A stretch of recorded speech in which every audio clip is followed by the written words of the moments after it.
Algo extraordinario está pasando en el tablero mundial. Y si sientes que nadie lo está contando, no es porque no exista, es porque rompe la historia cómoda de siempre. La idea de que Estados Unidos puede apretar un botón, subir un arancel, lanzar una amenaza, y el resto del planeta simplemente obedece. Esa narrativa se está agrietando en tiempo real, no con discursos bonitos, sino con dinero moviéndose, contratos firmándose y rutas comerciales cambiando de dirección. Y lo más peligroso para Washington no es que lo critiquen, es que el mundo está aprendiendo a funcionar sin pedir permiso. Déjame empezar por una señal que casi nadie toma en serio hasta que ya es tarde: la confianza. Porque cuando la confianza se rompe, no suena una alarma.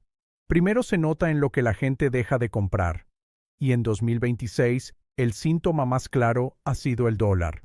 En los últimos días, el índice Bloomberg del dólar llegó a niveles que no se veían desde marzo de 2022, con caídas consecutivas que, para una moneda de reserva, son como un temblor en el centro de mando.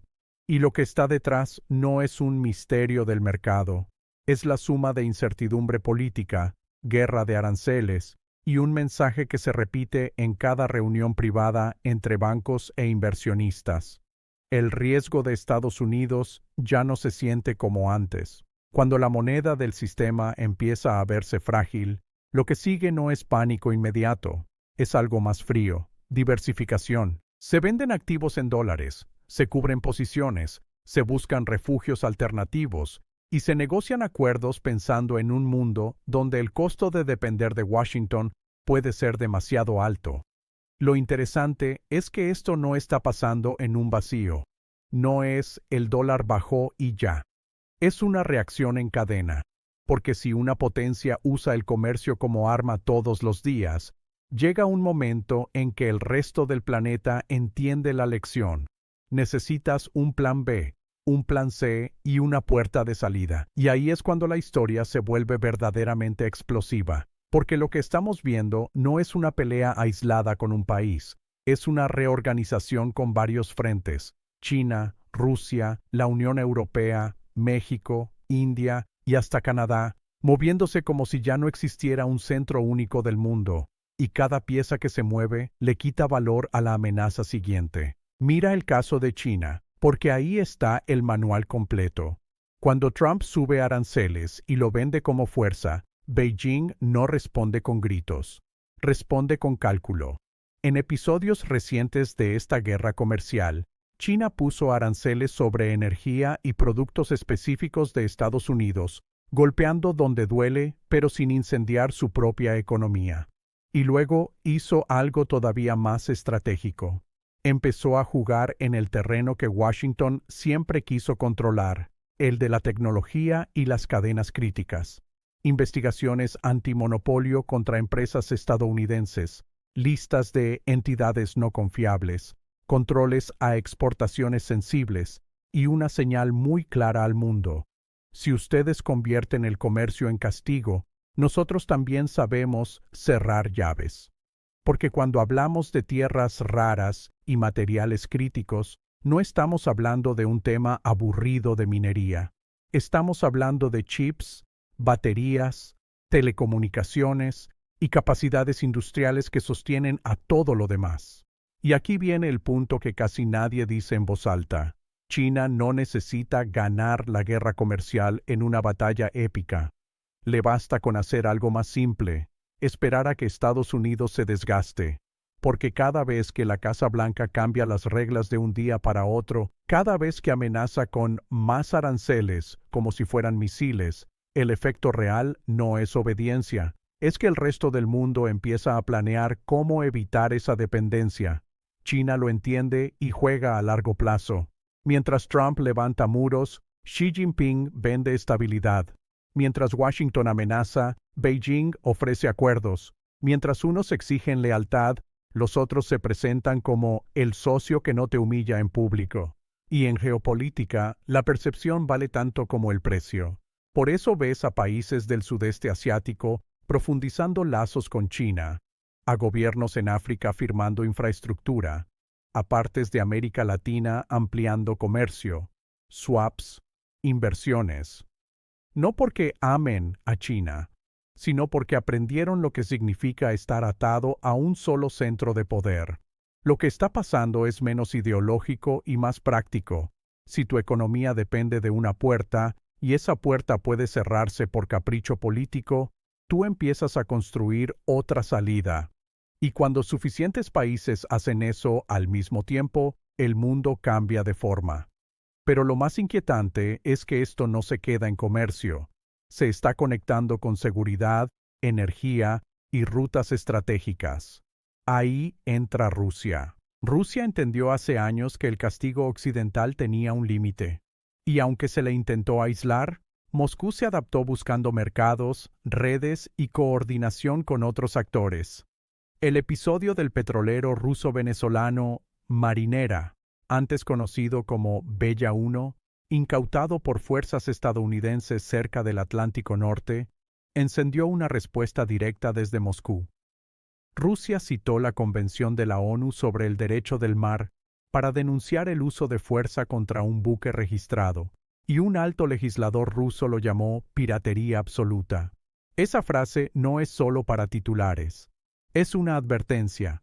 Si Estados Unidos normaliza acciones de fuerza en el mar con justificación política, otros países van a empezar a tratar a Estados Unidos como un riesgo operacional, no como un garante del orden. Y mientras se calienta ese frente, Rusia refuerza otro escenario que a Washington le obsesiona desde la Guerra Fría: el Ártico. Ahí, Moscú opera la mayor flota de rompehielos del mundo, ha construido infraestructura y bases, y ha mostrado que piensa ese territorio como una autopista del siglo XXI. No es casualidad. El Ártico es rutas, es recursos, es presencia militar, es control del norte en un mundo donde el comercio busca caminos alternativos. Y aquí hay un detalle que debería inquietar a cualquiera en Washington. La coordinación con China ya no es simbólica. En 2024 se registraron patrullas conjuntas cerca de Alaska con aeronaves rusas y chinas. Un mensaje de «estamos aprendiendo a operar juntos», sin necesidad de entrar en territorio soberano. Esa es la clase de señal que no se ignora, porque cuando dos potencias que históricamente desconfiaban empiezan a sincronizarse, normalmente no es por amor, es porque tienen un enemigo común o una presión común. Y cada amenaza que sale de Washington acelera ese proceso. Ahora, lo de Europa es todavía más revelador, porque Europa no es el enemigo clásico de Estados Unidos, es el aliado histórico. La relación transatlántica era, en teoría, el núcleo del orden occidental. Pero cuando las amenazas comerciales se vuelven rutina, incluso los aliados empiezan a hablar como si estuvieran frente a un chantaje, y eso ya pasó. Diplomáticos europeos han llegado a describir el estilo de presión como métodos mafiosos. No es una frase ligera. Es el tipo de lenguaje que se usa cuando sientes que el trato dejó de ser cooperación y se volvió coerción. Y Europa no solo protestó. Europa armó la respuesta en cifras. La Unión Europea llegó a preparar un paquete de represalias cercano a los 93.000 millones de euros, con una lista que, según reportes, incluía desde productos agrícolas hasta bienes industriales, y se discutió incluso el uso del instrumento anticoerción, la famosa bazooka comercial aprobada en 2023. Ese instrumento no es un arancel más, es la posibilidad de limitar acceso a mercado, restringir licencias, frenar inversiones y ponerle un costo real a quien quiera doblarte por la fuerza. Y aunque parte de esas medidas han entrado y salido de pausa por negociaciones, el mensaje ya quedó grabado. Europa está dispuesta a tener herramientas duras contra Estados Unidos si la presión continúa, y eso, hace 10 años, era impensable. Pero lo verdaderamente histórico no es solo la lista de represalias, es lo que Europa hizo en paralelo: firmar puertas de salida, porque la respuesta más inteligente a la coerción no es gritar, es diversificar. Y ahí entra el acuerdo UE-Mercosur, firmado en Paraguay el 17 de enero de 2026, tras décadas de negociación. No importa cómo lo pinten, es Europa diciendo: vamos a construir mercados grandes sin depender de la buena voluntad de Washington. Y casi al mismo tiempo, Europa cerró un acuerdo enorme con India, descrito por líderes como la madre de todos los acuerdos. Cuando escuchas esa frase, entiendes el subtexto. No es un tratado técnico, es una declaración de época. Dos bloques gigantes diseñando comercio y estrategia, y Estados Unidos mirando desde afuera. Y mientras Europa construye esos puentes, el tablero se vuelve aún más incómodo para Trump porque aparece México, el vecino que durante años se asumía como dependiente y por eso fácil de presionar. México hizo algo que cambia la conversación. Empezó a blindarse desde adentro antes de la siguiente amenaza. A finales de 2025, el Congreso mexicano aprobó alzas de aranceles de hasta 50% para una enorme lista de productos provenientes de países sin tratado de libre comercio con México, especialmente importaciones desde China y otras economías asiáticas.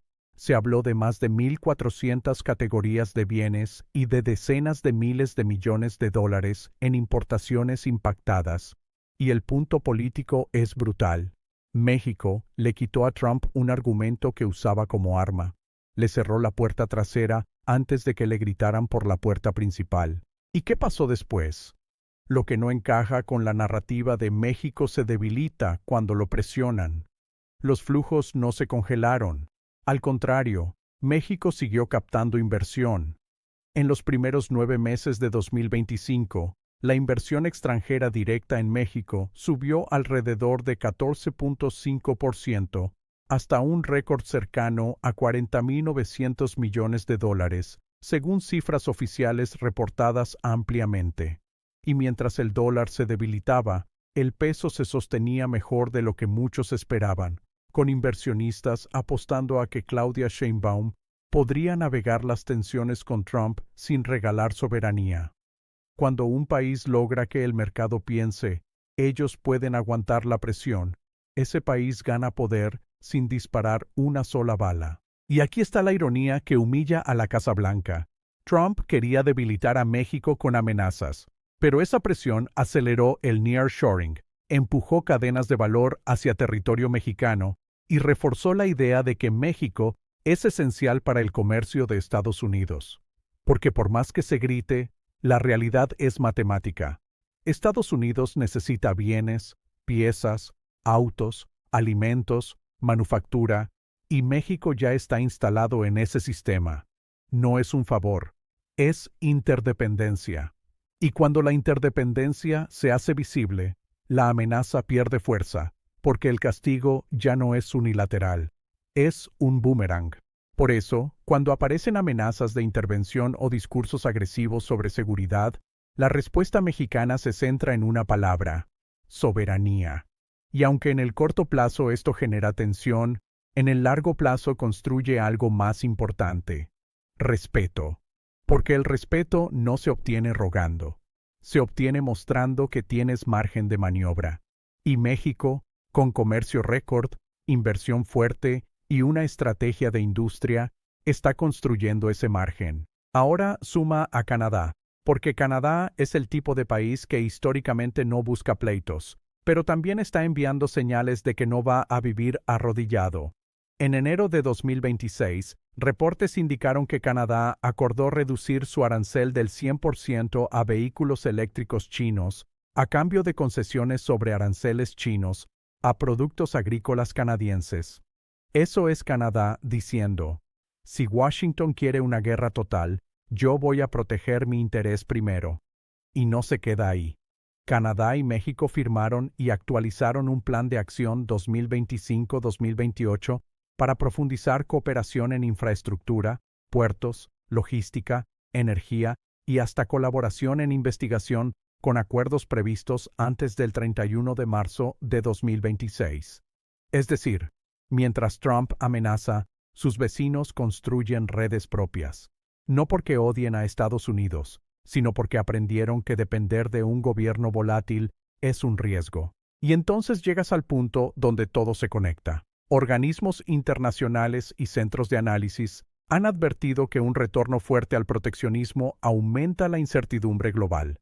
También se ha señalado que el arancel efectivo promedio en Estados Unidos ha subido a niveles extraordinarios para una economía avanzada, con estimaciones en torno a los teens altos, cerca del 17% en algunos cálculos, con potencial de presionar más si la escalada continúa. ¿Qué significa eso? Que Estados Unidos se está saliendo del patrón comercial que él mismo ayudó a construir desde la posguerra. Y cuando haces eso, tu influencia se reduce porque tu oferta al mundo deja de ser estabilidad y pasa a ser castigo. Por eso hoy ves la misma película en distintos idiomas. China acelerando cadenas y controles, Rusia endureciendo postura marítima y mostrando músculo en el Ártico, Europa preparando represalias y firmando tratados gigantes con Mercosur e India, México blindando importaciones y fortaleciendo su perfil de manufactura, Canadá negociando por su cuenta, y mercados tratando al dólar con una cautela que hace unos años habría sonado absurda. No es un complot, es adaptación, es supervivencia económica, es países pensando, ¿qué hago si mañana me ponen un arancel del 25% solo porque sí? Y lo más importante es esto. Trump cree que su fuerza está en la amenaza, pero el mundo descubrió que la respuesta más letal a una amenaza no es el enfrentamiento directo, es la indiferencia, es firmar un tratado sin ti, es abrir una ruta logística sin ti, es crear un mecanismo de pagos sin ti, es construir un mercado donde tú ya no seas indispensable, porque si dejas de ser indispensable, puedes gritar todo lo que quieras. Ya no controla nada. Así que sí, algo extraordinario está pasando. Un mundo más multipolar, más desconfiado, más diversificado, un mundo donde la palabra dependencia empieza a sonar como una debilidad estratégica. Y el detalle que más debería preocuparle a la Casa Blanca es que este movimiento ya no se ve como temporal. Se ve como un cambio de era.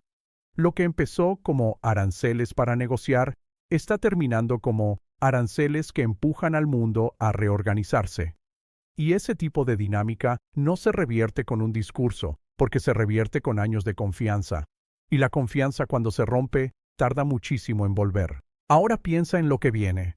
Si el dólar sigue bajo presión y los grandes acuerdos se multiplican, el próximo choque no va a ser un solo arancel. Va a ser una realidad nueva. Estados Unidos como una potencia grande, sí, pero ya no como el árbitro automático del sistema. Y esa idea, para muchos en Washington, es inaceptable. Por eso esto se va a poner más intenso. Y por eso tienes que mirar cada movimiento con calma, porque el tablero ya cambió. Gracias por acompañarme. Si quieres acceso al contenido exclusivo sin censura, con los videos y análisis que muchos medios no se atreven a tocar, únete a la membresía.